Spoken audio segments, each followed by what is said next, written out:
fellow Trek Chatters, I'm Pit Trekkie, and welcome to another episode of Pittsburgh's Trek Chat.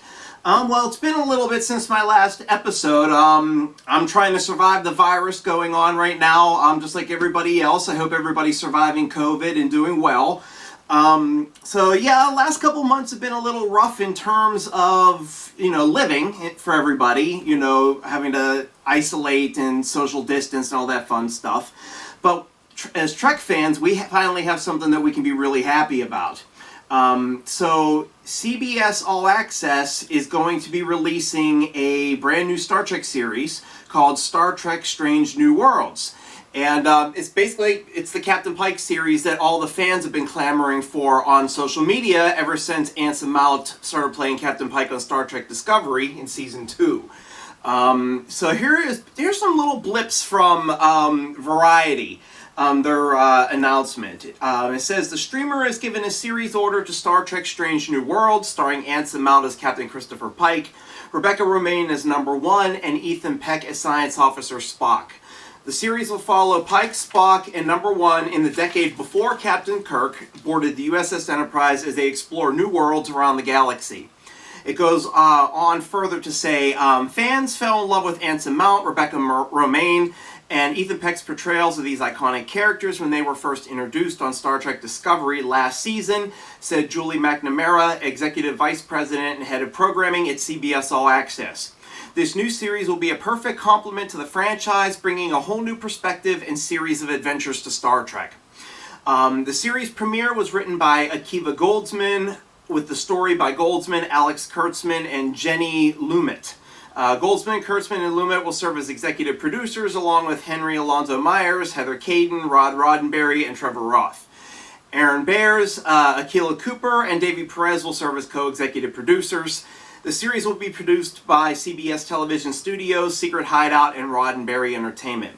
Further down, it says here by Kurtzman, when we said we heard the fans' outpouring of love for Pike, Number 1, and Spock when they boarded Star Trek Discovery last season, we meant it, said Kurtzman. These iconic characters have a deep history in Star Trek canon, yet so much of their stories have yet to be told. With Akiva and Henry at the helm, the Enterprise, its crew, and its fans are in for an extraordinary journey to new frontiers in the Star Trek universe. So, sounds pretty optimistic, sounds pretty good.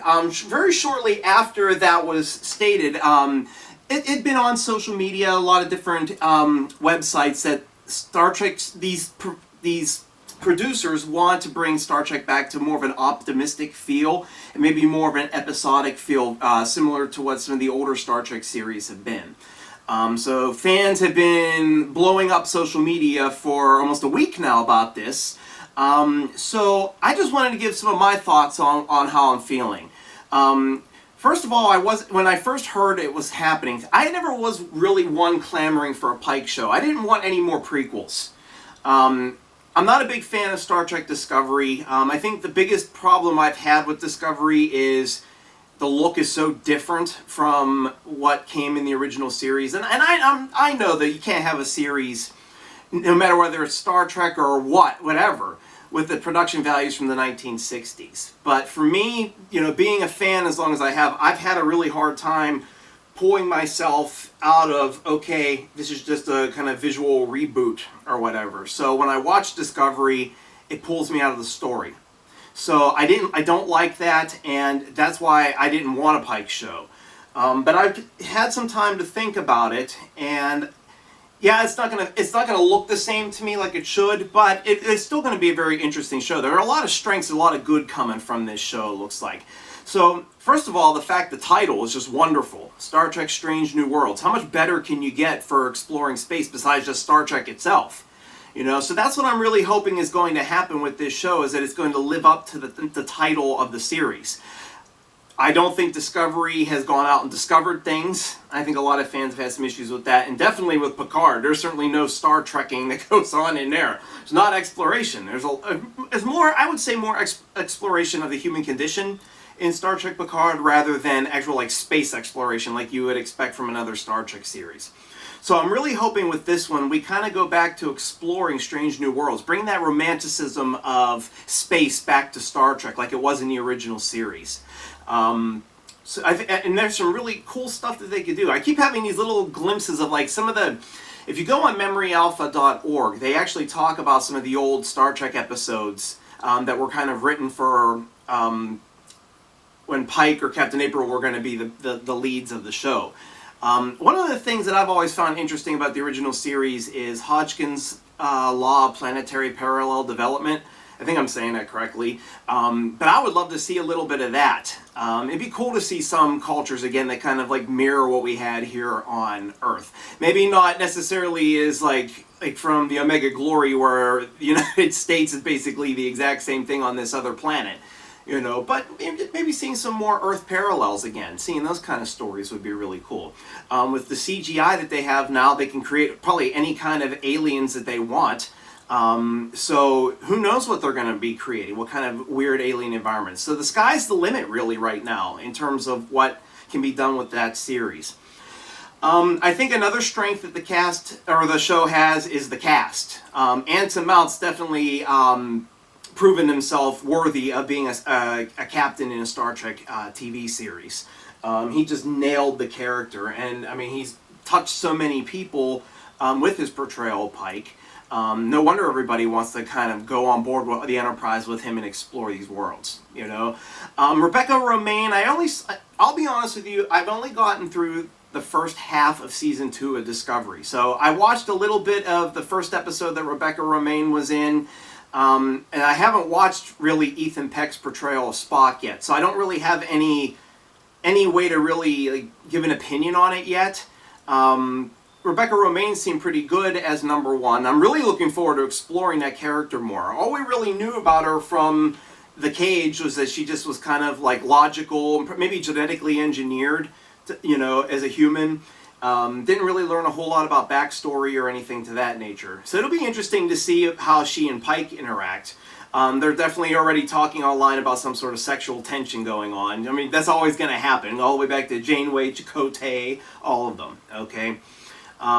So I don't know yet how to really gauge Ethan Peck as Spock and Rebecca Romaine as number 1. But I'm really interested in learning what they're going to be like, what they're going to bring to the roles. Another strength that this show has going is the sets.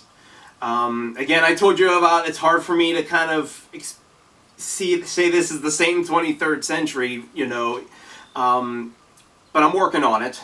But the sets are top-notch. I mean, they definitely put a lot of money into the sets to try to have a faithful, honoring of what came from the original series. It's definitely updated for today's day and age. But the sets are beautiful. They're well done. And so it's yet another Star Trek series that CBS All Access is going to put out that actually looks like it's got good budget value. And that only benefits us as fans. It just gets us more and more engrossed into the scenery and the story. So I'm looking forward to seeing what other sets come up. Engineering, sick bay. I think we saw some of the corridors in Discovery and in Short Treks. I don't have CBS All Access right now, so it's been a while since I've been able to watch any of those shows. But I think that's something that we're definitely going to enjoy. I think the show's going to be a little bit where we're going to learn more about these characters. Now, when you think about it, everybody's so focused on Pike, number 1, and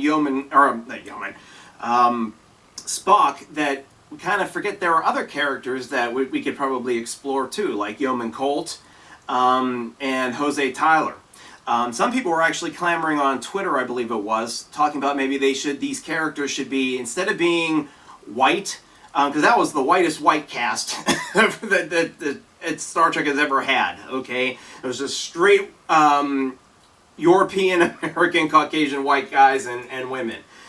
So there was some talk about maybe mixing it up a little bit and maybe recasting some of these characters with more ethnicity. I don't know how that would be. Certainly I wouldn't be against it. It'd be a little different because we saw what the characters look like in The Cage, but I mean, who knows? I mean, I don't see it being an issue. It is Star Trek after all. We want to try to value diversity at all costs. So I'm really hoping that we'll definitely see more diversity in the show. I think they're going to create a series of secondary characters that are going to to bring some more diversity into the show as well. But learning about some of these new characters and more of their backstories, because we really don't know anything about them, just from their one-off being in the episode The Cage. That's it. Another thing that I'm really thinking will be good about this show. Sorry about that, everybody. We had a little technical glitch there. So the other thing that I think is going to be really good about this show is the optimism. So right now the writers and producers are saying that they're going to have a more optimistic approach to Strange New Worlds. And I'm really hoping that they live up with that. Because Star Trek has always been about showing humanity in a positive look, that we're going to outgrow our prejudices and our hatreds, and we're going to become better and work together as one. And I can't think of a better time right now for people to need that than right now, with everything that's going on with the coronavirus, the social distancing. You know, people are getting anxious, they're getting depressed, they're getting angry. So I think this is a really good chance for Star Trek to shine with this new series by bringing optimism to the stories. Yes, there's going to be death in the episodes, there's going to be strife, that's part of the human nature, it's part of the human condition, which Star Trek's always been about. You know, so, but I'm really hoping that they try to show some positives with these characters, and just kind of spread hope. I mean, I really believe Anson Mount could be a role model, or his Captain Pike could be a role model for many kids now. And I think that's what kids really need now, are good role models. You know, and that's what Star Trek's always done. There are a lot of people who didn't want to be Captain Kirk, or who didn't want to be Captain Picard, or Data, or Worf, or Scotty, or McCoy. That we all had somebody that we've connected with and has made us feel good. And that's what I'm hoping this series will bring. It'll bring in characters that will show the good in humanity. That these people they're good. They're going to be flawed and make mistakes, but you know, show some positive morality and good values. The only thing I'm really not hoping to see in this series, and I'm not too harpy on this, but again, I said Discovery and Picard have had a lot of gore, a lot of violence, a lot of darkness. The language has definitely gotten stronger with the F-bombs and stuff. And I'm really hoping that they tone that down a little bit. I mean, Star Trek has always had its fair share of violence, let's be honest. I mean, I was just rewatching the original series episode of Private Little War when Tyree's wife was killed. You know, I mean, that was pretty graphic. No blood, but still seeing her laying dead there, I mean, it still like punches me in the gut when I watch it. You know, so Star Trek's always had its fair share of violence. That's just part of being in Starfleet. There's danger. But like in a lot of the episodes of Picard, just, you know, lots and lots of graphic violence, and I wouldn't want, if I had kids, I wouldn't want my kids to be seeing stuff like that. You can't hide them from violence, things of that nature, but you know, you don't have to have it forced down their throats either. And it's the same thing with the language. Yes, Star Trek's had its fair share of language over the years. Never to the degree of the F-bombs that we're getting in Discovery and Picard. And I know, and I'm not stupid, I work with children and adolescents as a therapist. I know these kids know all these words and all these different things. But I don't think that we need to purposely put it in our entertainment and shove it down their throats either. So, I mean, that's really what I'm hoping that we don't see, is the violence, severe violence, and the extra tons of nasty language. I just don't think it's necessary. So that's pretty much it. Those are my thoughts on the announcement of Star Trek Strange New Worlds. Hopefully we'll figure out when it's going to be coming out here soon. So I would love to know what your thoughts are about the new series and about anything that I may have said about it. Please comment below, hit the subscribe button. I'd love to have more people come on board.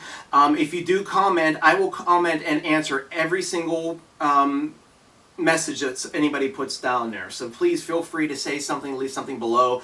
Obviously, if you want to watch past episodes, just type in Pittsburgh's Trek Chat in the search engine on YouTube. It'll take you to my page. You can also follow the show on Facebook, www.facebook.com/Pittsburgh's Trek Chat. You can also follow it on Twitter at PGH Trek Chat. I'm looking forward to the next episode, and until then, may you live long and prosper.